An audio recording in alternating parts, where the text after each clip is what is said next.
O telefone não parava de tocar. Eu o encarava vibrando contra a bancada de mármore. O nome Work Miller piscava na tela pela terceira vez em 5 minutos.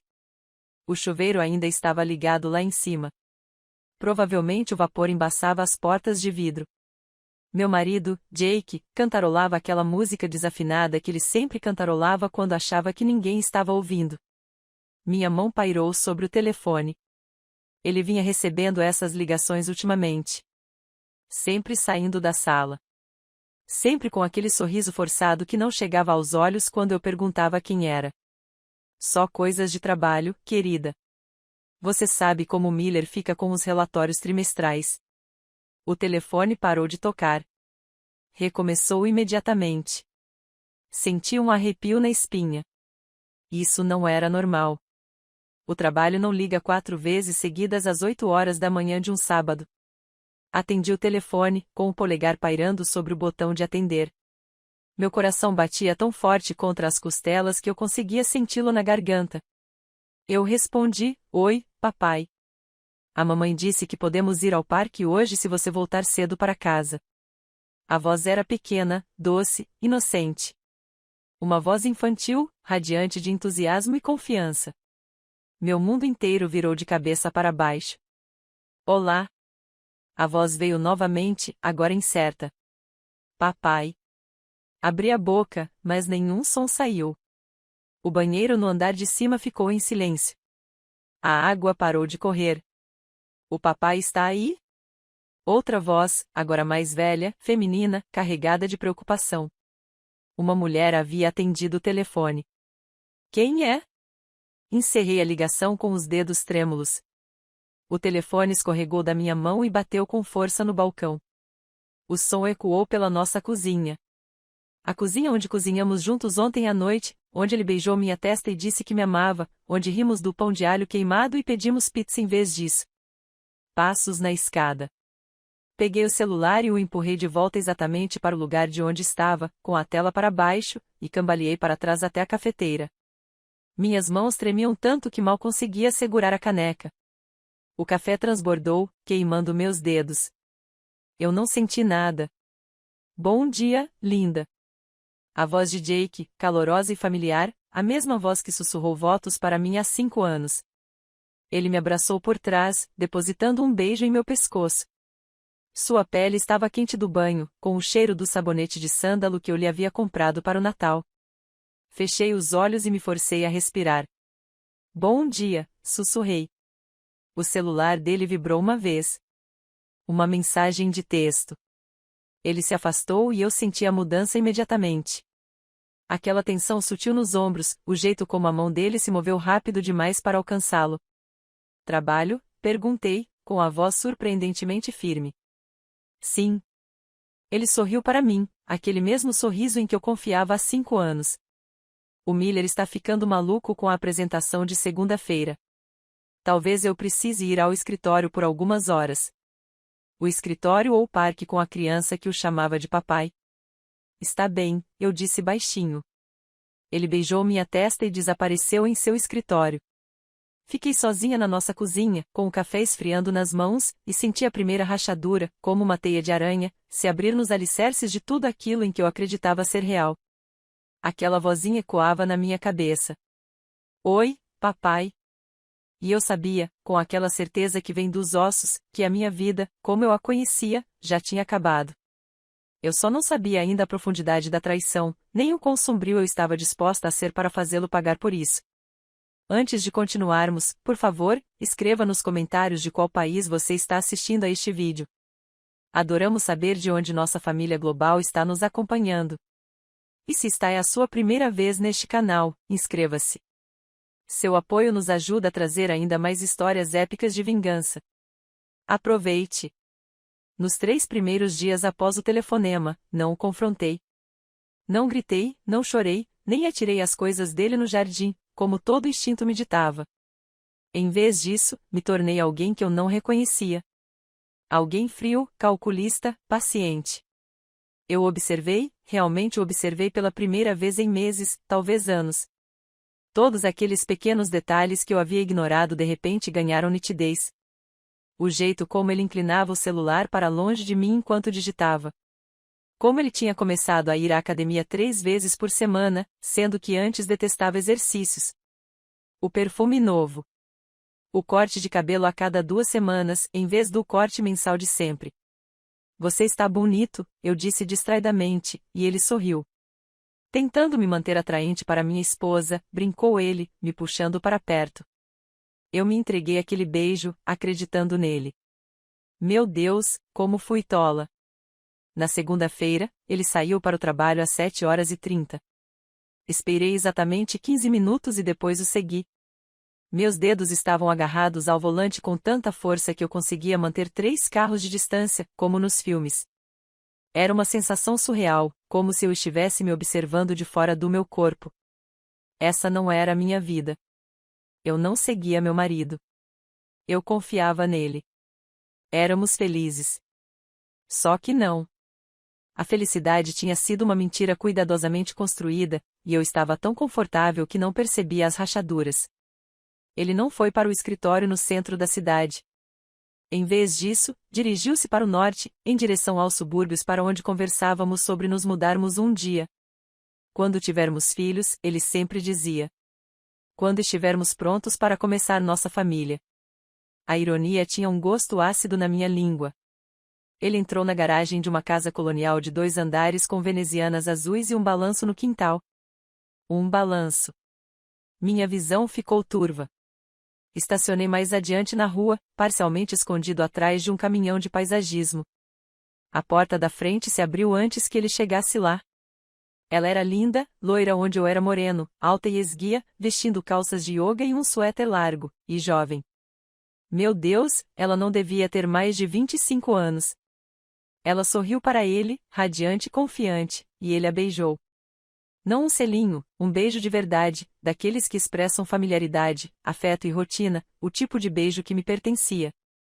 Uma menininha irrompeu pela porta atrás deles, talvez com 5 anos, cabelos escuros presos em Maria Chiquinhas e vestindo uma jaqueta rosa. Ela se jogou nos pés de Jake, que a pegou no colo e a girou no ar. Seu riso ecoou pela rua silenciosa, penetrante e puro. Eu vi meu marido, carregar o filho de outro homem. Não, levar o filho dele para uma casa que não era nossa, com uma mulher que não era eu, vivendo uma vida que existia no mesmo espaço e tempo que o nosso casamento. Há quanto tempo? Há quanto tempo isso vem acontecendo? A porta se fechou atrás deles.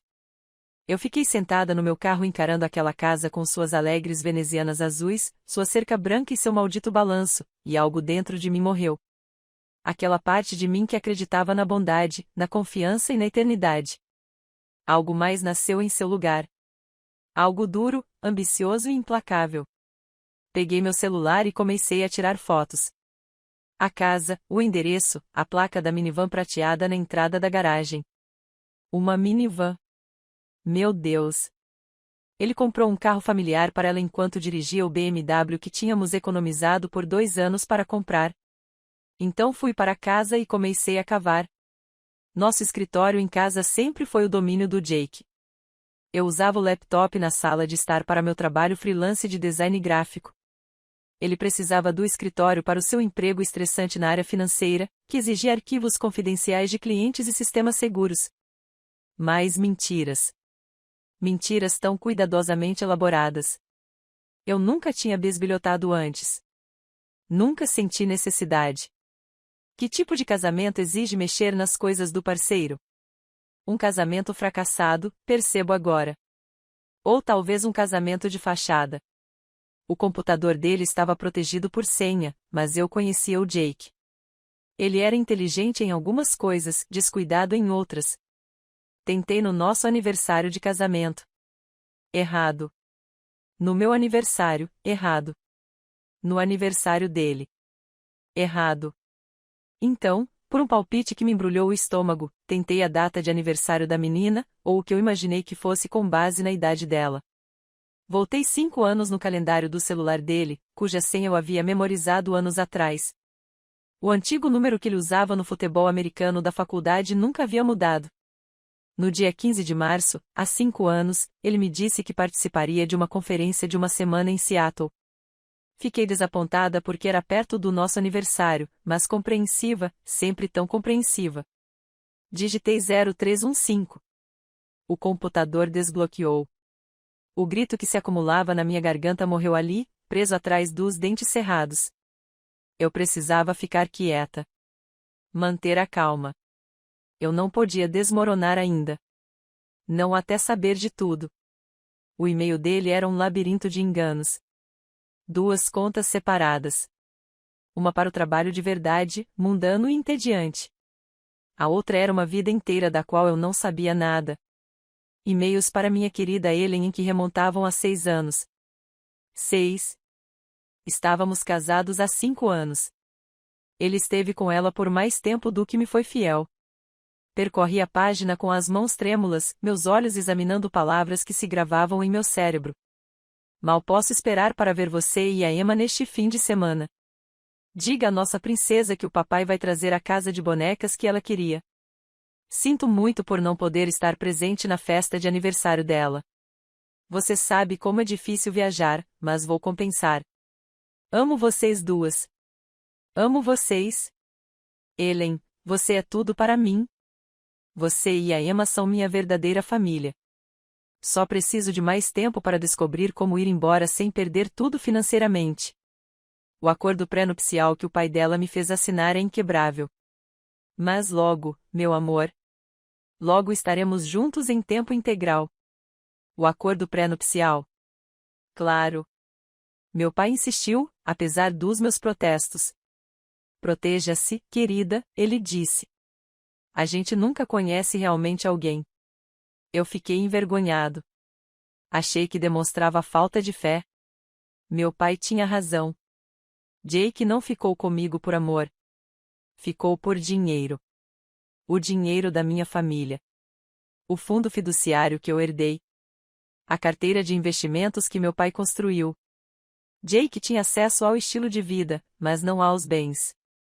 Se nos divorciássemos, ele ficaria com exatamente o que trouxe para o casamento. Nada. Então ele simplesmente construiu uma segunda vida. Teve o melhor dos 2 mundos. A sala girou. Agarrei-me à mesa até que meus nós dos dedos doessem, até que a dor me centrasse. Eu tirei capturas de tela, dezenas delas. Cada e-mail, cada foto, e eram muitas fotos. Fotos de família. Os 3 na praia, no Natal, Emma nos ombros de Jake, todos sorrindo como se fossem as únicas pessoas no mundo que importavam. Havia também registros financeiros. Ele vinha repassando dinheiro para Ellen. Não muito, ele era esperto demais para isso. Eu notava saques grandes, mas pequenas quantias cuidadosamente escondidas em saques em dinheiro rotulados como almoços com clientes, despesas do escritório e a mensalidade da academia. Ao longo de 6 anos, isso acumulou dezenas de milhares de dólares. Meu dinheiro foi usado para sustentar a outra família dele. Encontrei a escritura da casa comprada há 4 anos em nome de Ellen, mas o pagamento inicial tinha vindo de uma conta que Jake havia aberto secretamente. Descobri tudo através de extratos bancários que encontrei salvos no computador dele. Ele estava desviando dinheiro da nossa conta conjunta, do orçamento doméstico que eu nunca tinha monitorado de perto porque confiava plenamente nele. Que tolo eu fui! Que tolo cego e confiante! Havia mais e-mails, e alguns recentes. Minha visão ficou turva enquanto eu lia. Ela está ficando desconfiada. Acho que ela tem estado quieta ultimamente, me observando. Talvez eu precise diminuir as visitas por algumas semanas. Ele sabia. De alguma forma, ele havia percebido a mudança em mim. Resposta de Ellen: sentimos muito a sua falta. Emma fica perguntando quando o papai volta para casa. Odeio mentir para ela, dizendo que você está em viagens de negócios. Quando você vai contar para ela? Sua esposa. Não podemos continuar vivendo assim, Jake. Preciso de você aqui. Emma precisa do pai em tempo integral. Você me prometeu que daria um jeito. A resposta dele, enviada ontem: eu sei, meu bem. Eu sei.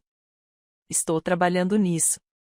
Talvez se eu conseguir fazê-la pensar que o casamento está indo por água abaixo naturalmente, se for ela quem quiser ir embora, eu posso bancar o marido de coração partido.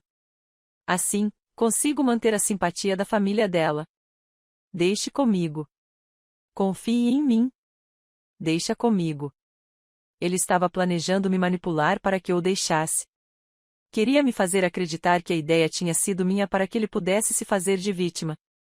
Assim, ele poderia manter algum vínculo financeiro com a minha família por meio de compaixão, enquanto fugia para sua verdadeira família.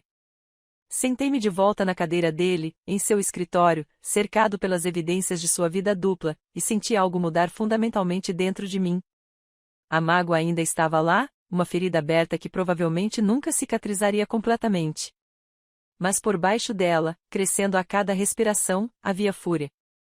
Fúria pura, cristalina, concentrada. Ele me roubou anos. Fez-me duvidar da minha própria percepção da realidade. Dormiu na nossa cama e sussurrou doces mentiras enquanto sustentava uma família inteira nos subúrbios. Ele usou meu dinheiro para isso. E agora estava planejando me manipular para que eu acreditasse que o fracasso do nosso casamento era de alguma forma mútuo, de alguma forma natural. Não. Ele não teve a chance de escrever esse final. Ele não tinha mais o controle dessa narrativa. Eu estava retomando esse poder. Copiei tudo para um serviço de armazenamento em nuvem seguro. Todos os e-mails, todas as fotos, todos os registros financeiros. Em seguida, limpei o histórico do navegador e desliguei o computador, deixando tudo exatamente como estava. Desci as escadas com pernas que pareciam desconectadas do meu corpo. No espelho perto da porta da frente, mal me reconheci. Meu rosto estava pálido, os olhos fundos. Eu parecia um fantasma. Talvez eu estivesse. A mulher que eu era há 3 dias já não existia mais. Peguei meu telefone e liguei. Papai.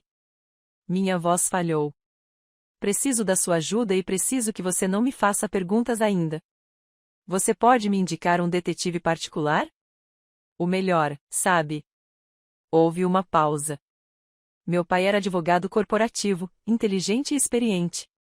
Provavelmente, ele esperava por essa ligação há anos. Vou te mandar uma mensagem com seu nome e número, disse ele baixinho. O que você precisar, querida. O que você precisar. Desliguei o telefone e fiquei olhando para a foto da família na parede. Nosso dia de casamento. Jake parecia tão feliz, me olhando como se eu fosse o mundo inteiro para ele. Será que alguma coisa daquilo tinha sido real, mesmo no começo? Tirei a foto da parede e quebrei a moldura no chão.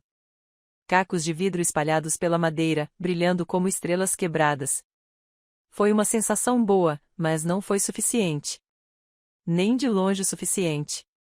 Quando Jake chegou em casa naquela noite, com o cheiro do perfume dela e de mentiras, eu já estava calma.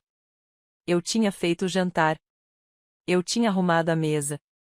Sorri para ele, beijei sua bochecha e perguntei sobre o seu dia. Estressante, disse ele, afrouxando a gravata. Mas está melhor agora que estou em casa com você. Eu observei comer o macarrão que eu havia feito, o observei me contar histórias elaboradas sobre reuniões que nunca aconteceram, e eu correspondi ao seu sorriso, mentira por mentira. Eu te amo, disse ele, estendendo a mão por cima da mesa para pegar a minha. Eu também te amo, respondi. As palavras tinham gosto de veneno, mas eu as engoli e comecei a planejar sua destruição. A detetive particular que meu pai recomendou se chamava Rebecca Torres. Ela me encontrou em uma cafeteria do outro lado da cidade, em um lugar onde Jake jamais iria. Ela tinha 40 e poucos anos, olhos penetrantes e fios prateados em meio aos cabelos escuros. Conte-me tudo, disse ela, com voz profissional, mas sem grosseria. Então eu fiz isso. Mostrei a ela as capturas de tela, as fotos que eu tinha tirado da casa, tudo o que eu tinha encontrado. Ela ouviu sem julgar, fazendo anotações em um tablet. O que você quer com esta investigação? Perguntou ela quando terminei. Apenas documentação para o processo de divórcio ou algo mais abrangente? Tudo, eu disse. A palavra saiu com mais força do que eu pretendia. Quero saber cada detalhe da vida dele que ele escondeu de mim. Cada mentira, cada engano. Quero saber quem mais sabe. Quero saber exatamente até onde isso vai. Rebecca me observou por um longo momento. Esse tipo de investigação completa não é barato. Dinheiro não é um problema. Ela assentiu lentamente. Tudo bem, me dê 2 semanas. Vou descobrir tudo o que há para saber. Ela cumpriu sua palavra. 12 dias depois, nos encontramos novamente, e ela deslizou uma pasta grossa pela mesa em minha direção. É pior do que você pensava, disse ela simplesmente. Abri a pasta. Dentro havia um dossiê completo sobre a vida dupla de Jake, documentado com detalhes que me embrulharam o estômago. Ellen Bennett, 26 anos. Eles se conheceram em um bar há 6 anos, quando eu estava viajando para visitar minha avó doente. Ele estava usando sua aliança de casamento. Ela soube desde o início que ele era casado. Segundo as entrevistas de Rebecca com as amigas de Ellen, realizadas sob o pretexto de uma verificação de antecedentes para uma vaga de emprego, Ellen acreditou na história de Jake de que ele estava em um casamento sem amor, preso por um acordo pré-nupcial, e que permanecia na relação por estabilidade financeira até encontrar uma saída. Ela acreditava ser o amor da vida dele. Que Emma era a filha que ele sempre quisera. Que eventualmente ele a deixaria e eles seriam uma família de verdade. Ela foi tão vítima das mentiras dele quanto eu. Quase. Pelo menos ela sabia que eu existia. O cronograma foi devastador. Ele começou o caso 2 meses antes do nosso casamento. Chegou a considerar seriamente terminar tudo, segundo mensagens de texto que Rebecca recuperou de uma conta antiga do celular dele. Mas então minha avó faleceu e me deixou uma herança considerável. E de repente Jake estava de volta, todo sorridente e entusiasmado com o nosso futuro juntos. Emma nasceu 4 meses depois do nosso casamento. Ele me disse que estava em uma viagem de negócios. Ele tinha estado no hospital segurando a mão de Ellen, cortando o cordão umbilical da filha. Nosso 5º aniversário, que comemoramos em um restaurante caro, onde ele me deu brincos de diamante e renovamos nossos votos em um momento íntimo que me fez chorar de felicidade. 2 dias antes, ele estivera na festa de aniversário de 5 anos de Emma, desempenhando o papel de pai dedicado. Em todos os momentos importantes do nosso casamento, ele estava vivendo uma vida paralela. Os registros financeiros eram condenatórios. Ele havia desviado mais de $60 mil de nossas contas conjuntas ao longo dos anos. Pequenas quantias cuidadosamente disfarçadas, mas roubo mesmo assim. Mas Rebecca havia descoberto algo mais. Algo que me fez gelar o sangue. Ele anda pesquisando voos para Costa Rica, disse ela, apontando para uma impressão do histórico de buscas dele, e também está pesquisando como abrir contas offshore. Acho que ele está planejando fugir. Levantei o olhar bruscamente. O quê? Os e-mails com ele têm ficado mais urgentes ultimamente. Ela está pressionando-o para se comprometer. Ele está ficando sem desculpas. E acho que ele percebeu que se divorciar de você de verdade não vai funcionar. O acordo pré-nupcial é a prova de falhas. Ele não vai receber nada. E ele é orgulhoso demais para ser visto como o cara falido que perdeu tudo, então está considerando simplesmente desaparecer com ela, com eles. Rebecca assentiu com a cabeça. Há um e-mail deletado que consegui recuperar da lixeira dele. Ele disse a Ellen que está trabalhando em um plano para aproveitar uma oportunidade única que os deixaria ricos para o resto da vida e, então, eles poderiam desaparecer juntos e recomeçar em algum lugar novo. Minha mente começou a trabalhar a mil. Que oportunidade! O que ele estava planejando? Então me dei conta. A empresa do meu pai estava no meio de uma grande fusão. Como meu marido, Jake tinha participado, ainda que indiretamente, de alguns aspectos sociais do processo. Jantares com clientes, festas com investidores. Ele tinha conhecido algumas das figuras-chave. Ele vai tentar roubar a empresa do meu pai, eu disse lentamente. Ou cometer algum tipo de fraude usando informações que ele coletou através de mim. A expressão de Rebecca era sombria. Esse seria meu palpite. Sinalizei alguns e-mails suspeitos enviados para uma conta criptografada. Ele definitivamente está planejando algo. E seja lá o que for, ele pretende fazer isso em breve e fugir. Ele não estava apenas me traindo. Ele ia trair minha família, potencialmente arruinar a reputação do meu pai e desaparecer com sua outra família para viver de dinheiro roubado. A dimensão da sua sociopatia era de tirar o fôlego. O que você quer fazer? Perguntou Rebecca em voz baixa. Fechei a pasta. Minhas mãos estavam firmes. Aquele choque e tristeza iniciais haviam se cristalizado em algo mais duro, algo inquebrável. Quero destruí-lo, disse claramente. Não apenas me divorciar dele, não apenas expô-lo. Quero tirar tudo dele, da mesma forma que ele tirou tudo de mim. Quero que ele perca tudo. Helen, Emma, sua liberdade, seu futuro, tudo. Rebecca não hesitou. Não posso te ajudar a fazer nada ilegal. Não preciso de algo ilegal, eu disse. Só preciso de algo metódico. Preciso atacá-lo por todos os lados antes que ele perceba o que está acontecendo. Você pode ficar de olho nele? Me avise quando ele estiver planejando fazer alguma coisa. Ela ponderou sobre isso. Posso fazer isso, mas tenha cuidado. Homens como ele, quando encurralados, podem ser perigosos. Eu também posso, respondi. Paguei-lhe em dinheiro e saí com a pasta debaixo do braço. Naquela noite, enquanto Jake estava no chuveiro, sempre no chuveiro, lavando os vestígios de sua outra vida, eu sentei em nosso quarto e planejei sua completa aniquilação. Ele queria roubar da minha família. Ótimo, que tente. Eu me certificaria de que ele fosse pego em flagrante.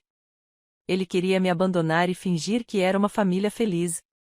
Eu ia garantir que ele soubesse toda a verdade sobre com quem ela estava planejando o futuro. Ele queria desaparecer sem consequências. Eu me certificaria de que as consequências o perseguissem pelo resto da vida. Não seria um divórcio simples. Seria um desmantelamento sistemático de tudo que ele havia construído, de tudo pelo que havia mentido, de tudo que havia roubado. Jake saiu do banheiro, com uma toalha enrolada na cintura, sorrindo para mim. Você parece estar em profunda reflexão, disse ele. Só estou pensando no futuro, respondi, retribuindo o sorriso. Sim, e daí? Fico imaginando que surpresas isso pode reservar. Ele riu e beijou o topo da minha cabeça. Contanto que os enfrentemos juntos, certo? Certo, murmurei. Mas não ficaríamos juntos. Logo, muito em breve, ele os enfrentaria sozinho. E eu ia garantir que cada surpresa o atingisse em cheio. 3 dias depois, Rebecca me ligou. Ele está agindo, disse ela sem rodeios. Amanhã à noite, haverá um jantar de gala beneficente organizado pela empresa do seu pai. Jake disse a Helen que irá com você, mas que cuidará de tudo naquela noite. Eu invadi o e-mail dele. Não pergunte como.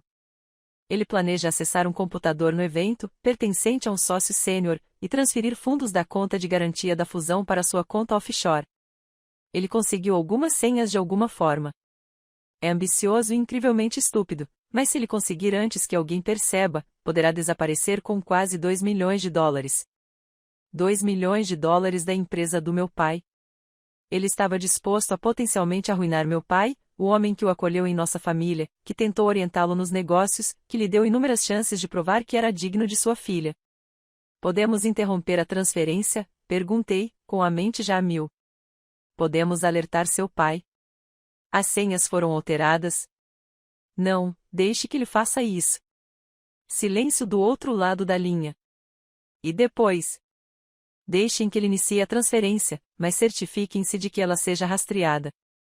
Certifiquem-se de que cada rastro digital leve diretamente a ele.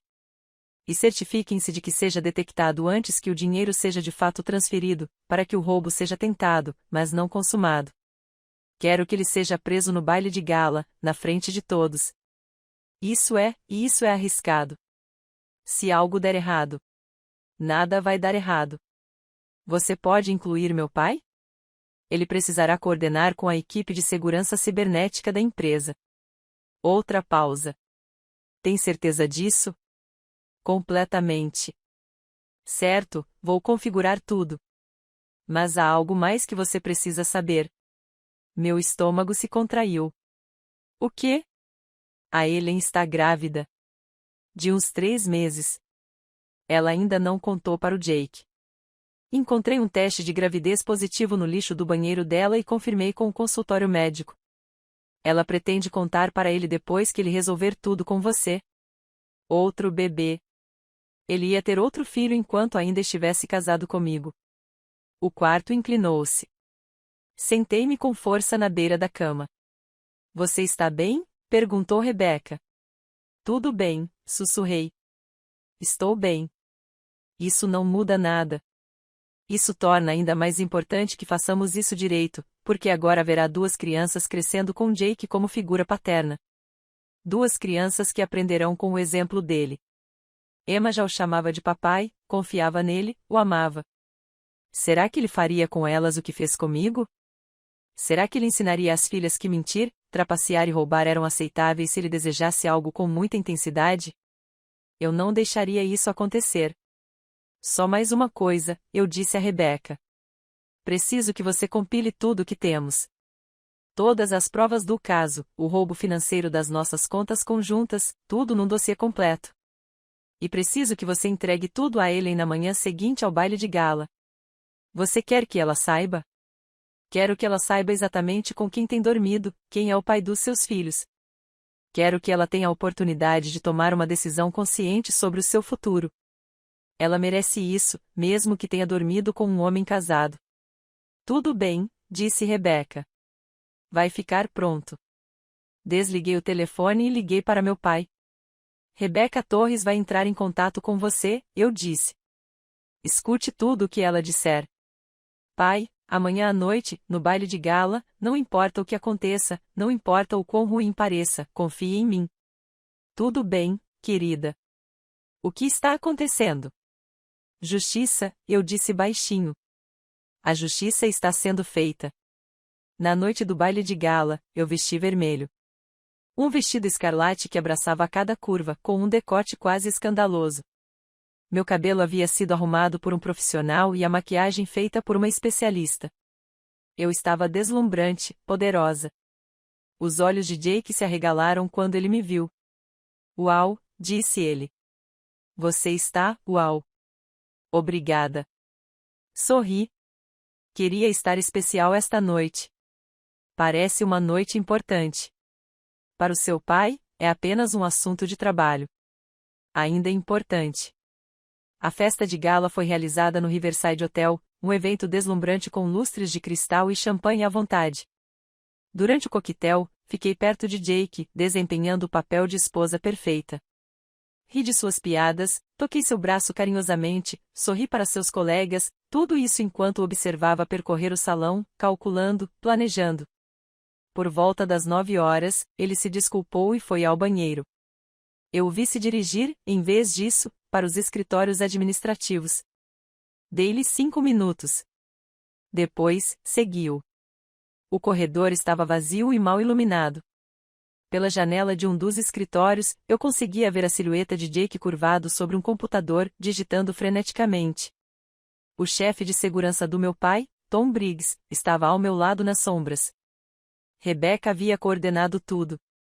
A transferência está sendo iniciada agora, murmurou Tom, ouvindo algo através de um fone de ouvido conectado à equipe de segurança cibernética. Eles estão rastreando em tempo real, pegaram ele. A conta offshore está registrada em uma empresa de fachada em nome de Jake. Temos tudo o que precisamos. Espere até ele terminar, sussurrei. Deixe-o pensar que conseguiu. Observamos Jake digitar mais alguns comandos. Então ele se recostou, suspirou e sorriu. Um sorriso genuíno, triunfante, aliviado. Ele achou que tinha ganhado. Achou que ia escapar com $2 milhões, fugir para Costa Rica com Ellen, Emma e o bebê recém-nascido, e viver feliz para sempre com o dinheiro roubado. Agora, eu disse. Tom fez uma ligação. Segundos depois, policiais apareceram em ambas as extremidades do corredor. Tom abriu a porta do escritório. Afaste-se do computador, por favor. Jake se virou bruscamente. Seu rosto empalideceu ao ver a polícia. Então ele me viu parada no corredor, e a confusão tomou conta de sua expressão. Amor, o que está acontecendo? Eu estava apenas. Você estava tentando desviar $1,8 milhão da empresa do meu pai, eu disse calmamente, usando senhas que você coletou nos últimos 6 meses e uma conta offshore que você abriu há 3 semanas. A equipe de segurança cibernética está monitorando você desde que você fez login. Cada tecla digitada está documentada. O quê? Nossa! Nossa, que loucura! Eu só estava checando meus e-mails. Guarde isso para o seu advogado. Olhei para os policiais. Ele é todo seu. Eles entraram, lendo os direitos de Jake enquanto o algemavam. Ele não parava de me olhar, com choque e traição nos olhos. A ironia não me passou despercebida. Como você pôde fazer isso? Perguntou ele enquanto o conduziam para longe de mim. Eu sou seu marido. Encarei-o nos olhos. Não, você era meu marido quando se casou comigo e cumpriu aqueles votos a sério. Você deixou de ser meu marido na primeira vez que dormiu com ela. Você deixou de ser qualquer coisa para mim, a não ser um problema que precisava ser resolvido. Ela. O que você está? A compreensão surgiu. Você sabe sobre Ellen. Sobre Ellen. Sobre Emma. Sobre o bebê que ela está esperando. Sobre todas as mentiras que você contou nos últimos 6 anos. Eu sei de tudo, Jake. Tudo. Seu rosto se desfez. Não de remorso. Eu o conhecia bem o suficiente para reconhecer isso. De derrota. Ele havia perdido e sabia disso. Eles o levaram embora. Eu fiquei parada naquele corredor, com meu vestido vermelho e maquiagem impecável, e não senti absolutamente nada. A mulher que teria chorado, que teria desmoronado, já não existia mais. Meu pai apareceu ao meu lado, colocando uma mão firme em meu ombro. Você fez o que tinha que fazer, disse ele em voz baixa. Ainda não terminei, respondi. Eu não voltei para casa naquela noite. Não conseguia encarar nossa casa, nossa cama, a vida que fingíamos compartilhar. Em vez disso, fiz o check-in em um hotel e fiquei acordado olhando para o teto, esperando o amanhecer. Às 8 horas da manhã, Rebecca ligou. O pacote foi entregue na casa da Ellen há 10 minutos. Envio por correio registrado. Exige assinatura. Ela recebeu tudo. Obrigado. Há mais alguma coisa? Jake pagou a fiança. Foi às 6 horas da manhã. Tenho alguém vigiando os 2 locais. Sua casa e a da Ellen. Ele foi para a casa da Ellen. Claro que sim. Sua verdadeira família, as pessoas com quem ele realmente se importava. Me avise se ele for para outro lugar, eu disse. Passei o dia reunindo-me com advogados de divórcio. Escolhi o mais agressivo. Uma mulher implacável chamada Patricia Klein, que prometeu tornar o processo o mais doloroso possível para Jake. Com o acordo pré-nupcial e as provas de roubo, além do caso extraconjugal, ele não vai receber um centavo, disse Patricia, analisando os documentos que eu forneci. Na verdade, você provavelmente pode processá-lo pelo dinheiro que ele roubou das contas conjuntas, além de indenização por danos morais. Faça isso. Tudo isso. Há a questão da sua prisão. Se ele for condenado por peculato. Quando ele for condenado. Se ele for condenado, poderá pegar uma pena de prisão severa. São acusações federais, já que envolve fraude eletrônica e transferências interestaduais. Estamos falando de uma pena mínima de 5 a 10 anos. Ótimo. Que ele apodreça na terra. Meu telefone tocou. Era Rebecca. Ele está saindo da casa da Ellen, disse ela. E a Ellen está jogando coisas no carro dele. Parece que ela não recebeu bem a notícia. Um sorriso sombrio surgiu em meus lábios. Mantenha-me informado. A próxima ligação veio 1 hora depois. Jake estava na nossa casa. Minha casa, tecnicamente outra coisa protegida pelo acordo pré-nupcial. Eu já tinha trocado as fechaduras naquela manhã. Voltei dirigindo para casa para confrontá-lo. Ele estava sentado nos degraus da varanda da frente, com a cabeça entre as mãos. Ele olhou para cima quando meu carro entrou na garagem. Ele parecia destruído, olhos vermelhos, rosto abatido, ainda vestindo as mesmas roupas do baile de gala. Por favor, disse ele quando me aproximei.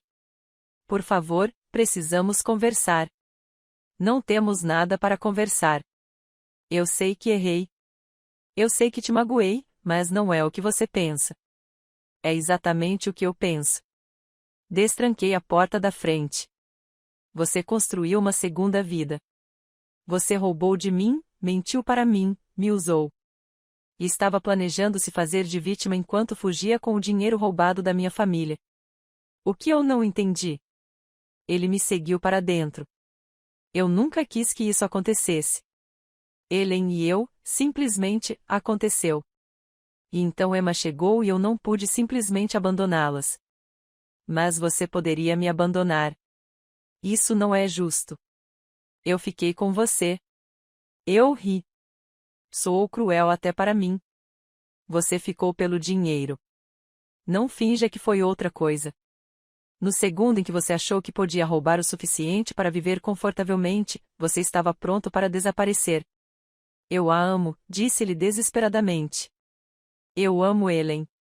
Eu amo minha filha. Me desculpe, mas eu amo. E eu pensei que também te amava, no começo. Talvez eu amasse, mas isso mudou e eu não soube como parar. Levantei a mão. Não me importo. Sinceramente, não me importo com suas justificativas, seus sentimentos ou seu trágico conflito entre duas mulheres. Você fez suas escolhas. Agora, viva com as consequências. Quais as consequências? Você já destruiu a minha vida. Estou prestes a ser preso. Ele não fala comigo. Ela me expulsou de casa. Disse que nunca mais quer me ver. Emma estava chorando, perguntando por que a mamãe estava tão chateada com o papai. Você tem ideia do que é isso? Você tem ideia do que é atender o telefone do seu marido e ouvir outra criança chamando-o de papai? Minha voz era gélida. Você sabe o que é perceber que todo o seu casamento foi uma farsa? Descobrir que o homem em quem você mais confiava no mundo estava mentindo sistematicamente para você durante anos? Ele não tinha resposta para isso. Os papéis do divórcio serão entregues amanhã, continuei. Você não vai receber nada. E se for esperta, aceitará qualquer acordo que o promotor oferecer, porque se isso for a julgamento, vou garantir que cada detalhe sórdido venha à tona. Seu caso extraconjugal, seu roubo, sua fraude, tudo. Serei registrado como criminoso. Nunca mais conseguirei um emprego decente. Deveria ter pensado nisso antes de tentar roubar 2 milhões de dólares. Nossa, você está com frio.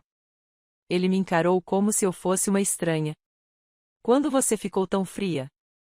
Quando você me transformou em alguém que não conseguia confiar em ninguém. Quando você me ensinou que o amor é apenas mais uma farsa. Você fez isso, Jake.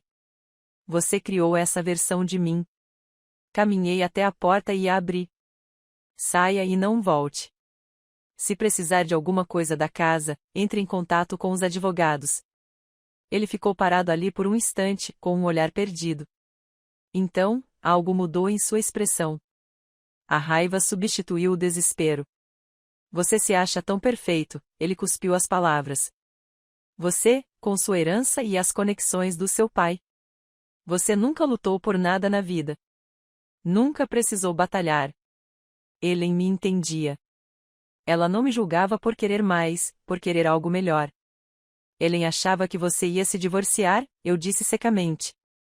Ela achava que estava construindo um futuro com você.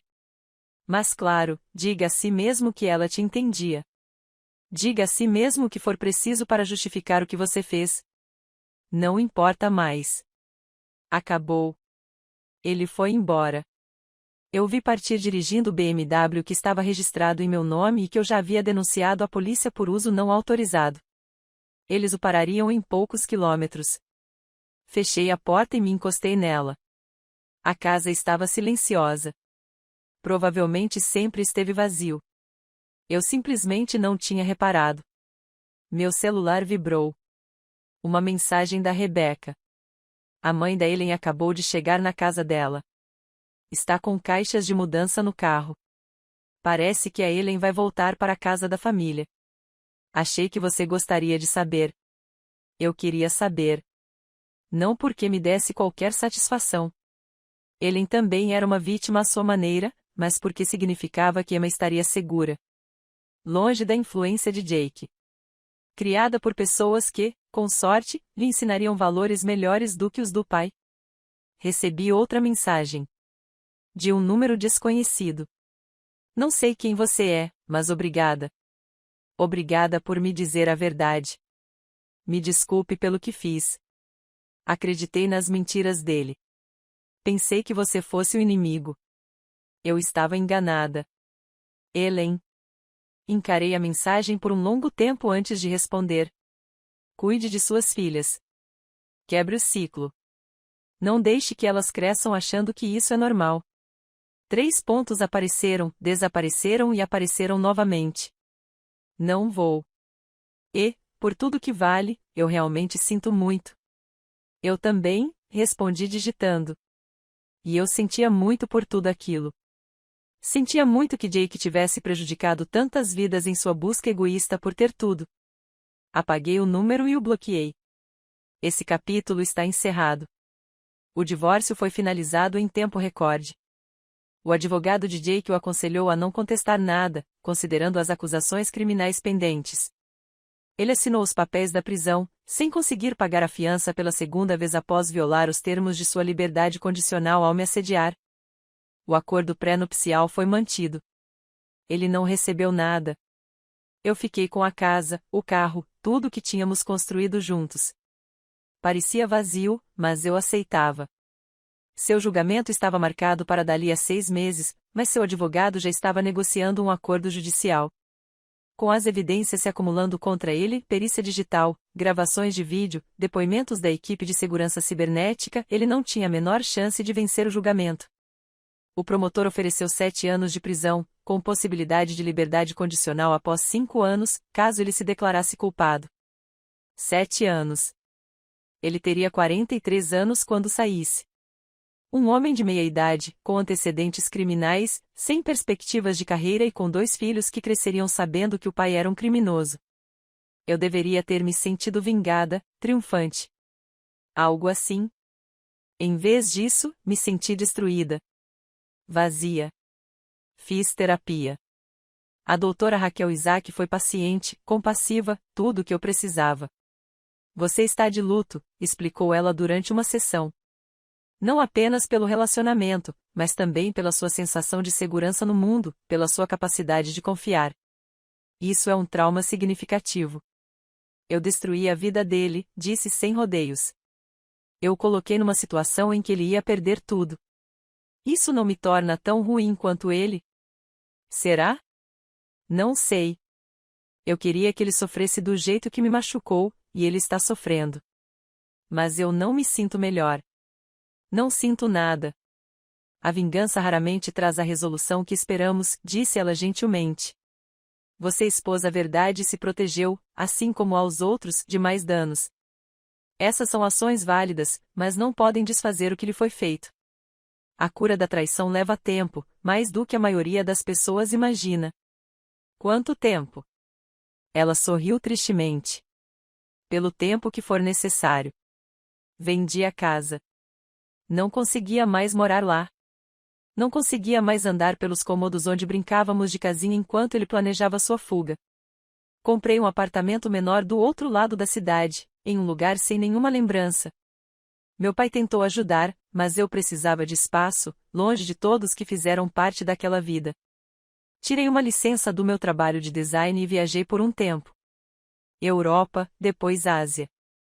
Me distanciando dos destroços. Em algum lugar na Tailândia, sentada em uma praia, assistindo ao pôr do sol, finalmente chorei. Chorei de verdade.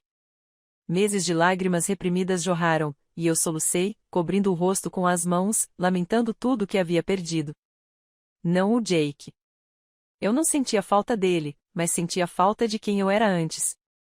A mulher que podia confiar, que podia amar sem calcular as consequências, que podia dormir a noite toda sem ter que ficar checando e rechecando as fechaduras. Ele havia roubado isso de mim, e nenhuma vingança poderia me devolver. 2 anos depois, eu estava em uma cafeteria no meu novo bairro quando a vi. Ellen, agora mais velha, com aparência cansada, com uma criança pequena no colo e Emma, agora maior, talvez com 7 anos, segurando sua mão. Nossos olhares se cruzaram do outro lado da sala. Ela paralisou. Eu deveria ter desviado o olhar. Deveria ter fingido que não a tinha visto, mas algo me fez levantar e ir até lá. Oi, eu disse baixinho. Oi. Ela ajeitou a criança, uma menininha com os cabelos escuros de Jake. Eu não sabia que você morava por aqui. Mudei-me depois do divórcio. Certo, claro. Ela olhou para Emma, que me observava com curiosidade. Emma, querida, por que você não escolhe um biscoito para você e sua irmã? Já vou ficar aqui. Emma foi saltitando até o balcão. Ellen se virou para mim. Ele vai sair no mês que vem, disse ela. Libertação antecipada por bom comportamento. O advogado dele me ligou, queria saber se Emma queria ter um relacionamento com ele. O que você disse? Eu disse não. Não até que ela tenha idade suficiente para entender o que ele fez e tomar a própria decisão. Ela merece saber a verdade, mas é muito nova para processar isso agora. Ela ainda pergunta sobre ele às vezes. Eu digo a ela que o papai cometeu alguns erros e precisa ficar longe por um tempo. Isso é bom. Honesto, mas apropriado para a idade. Ellen me analisou. Você é diferente do que eu imaginava. Quando eu estava com ele, você era essa vilã na minha cabeça. A esposa fria que não o entendia, que o mantinha preso em um casamento sem amor. Mas você não era nada disso, era? Não. Eu amei completamente até descobrir quem ele realmente era. Sinto muito, disse ela, e desta vez sou genuína. Carregada de verdadeira compreensão. Pela minha parte nisso. Eu era jovem e tola e acreditava no que queria acreditar. Mas isso não justifica dormir com um homem casado, ter um filho dele enquanto ele era casado com você. Sinto muito. Eu te perdoei há muito tempo, eu disse, surpreendendo-me por estar falando sério. Você também foi enganada. Talvez não da mesma forma, mas ele manipulou nós duas. A criança pequena em seu colo começou a resmungar. Ellen a embalou suavemente. Esta é a Sophie, disse ela. Ela tem quase 2 anos. Ela nunca vai conhecê-lo. Não de verdade. E tudo bem para mim. Ela parece feliz. As duas parecem. Estamos bem. Meus pais têm sido incríveis.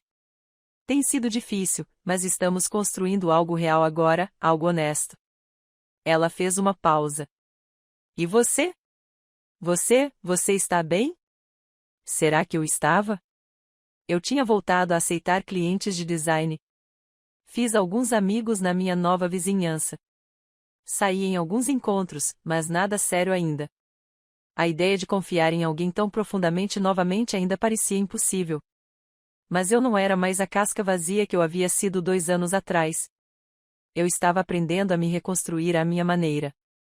Estou quase lá, eu disse sinceramente. Emma voltou correndo com 2 biscoitos, tagarelando animadamente sobre os confeitos.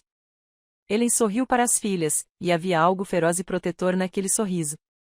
Ela estava fazendo tudo o que podia para lhes dar uma vida melhor do que aquela que Jake havia oferecido. Eu deveria ir, disse Ellen. Mas obrigada. Por isso. Por não me odiar. Odiar você lhe daria poder demais, respondi. Ele não recebe mais nenhuma energia minha. Nem mesmo ódio. Ela sentiu com a cabeça, demonstrando compreensão nos olhos, e reuniu suas filhas para irem embora. Eu os observei partir, essa pequena família que havia sido construída sobre mentiras, mas que estava se transformando em algo honesto, e senti uma estranha sensação de paz. Jake tentará ter tudo. 2 famílias, 2 vidas, dinheiro roubado, fugas perfeitas. E acabou sem nada. Sem esposa, sem companheira, sem filhas que o reivindicassem. Apenas uma cela de prisão e as consequências de suas escolhas. Eu imaginava que a vingança me traria uma sensação de triunfo, de satisfação. Em vez disso, senti apenas que era necessária uma limpeza dos destroços para que eu pudesse reconstruir. A verdadeira vitória não foi a sua destruição. Foi isto. Sentada num café no meu novo bairro, tendo uma conversa civilizada com a mulher que ele usou como munição contra mim, e sentindo apenas um alívio cansado por tudo ter acabado. Eu sobrevivi. Mais do que sobrevivi. Eu me forcei a atravessar o fogo e saí forjado em aço. Eu nunca mais seria aquela mulher confiante. E às vezes eu sentia muita falta dela. Mas a mulher em que me transformei era mais forte, mais difícil de quebrar, impossível de enganar. Jake havia roubado minha inocência, minha confiança, minha capacidade de amar sem medo. Mas ele não havia roubado meu futuro. Esse ainda era meu e somente meu. Terminei meu café e saí para o sol, para o resto da minha vida. E não olhei para trás, nenhuma vez sequer.